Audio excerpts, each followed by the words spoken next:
தமிழக வெற்றி கழக தலைவர் விஜயின் வேட்புமனுவை ஆய்வு செய்ய கோரிய மனுவை சென்னை உயர்நீதிமன்றம் தள்ளுபடி செய்துள்ளது.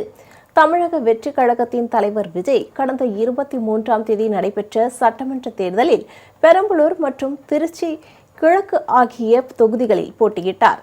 அதற்காக அவர் தாக்கல் செய்துள்ள வேட்புமனுக்களில் உள்ள விவரங்கள் முன்னுக்கு பின் முரணாக இருப்பதாகவும் இது தொடர்பாக வருமான வரித்துறை விசாரணை நடத்த உத்தரவிட வேண்டும் என்றும் கோரி சென்னை உயர்நீதிமன்றத்தில் மனு ஒன்று தாக்கல் செய்யப்பட்டது. பெரம்பலூர் தொகுதியை சேர்ந்த வெங்கடேஷ் என்பவர் தாக்கல் செய்த இந்த மனுவில் விஜயின் வேட்புமனுவில் தனது மனைவி சங்கீதாவுக்கு 12.60 கோடி ரூபாய் கடன் கொடுத்துள்ளதாக குறிப்பிட்டுள்ள விவரத்தை முறையாக ஆய்வு செய்ய வேண்டும் என்று கோரியிருந்தார்.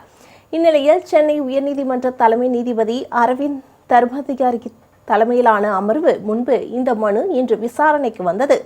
வழக்கை விசாரித்த நீதிபதிகள் இந்த மனுவை தள்ளுபடி செய்து உத்தரவிட்டனர்.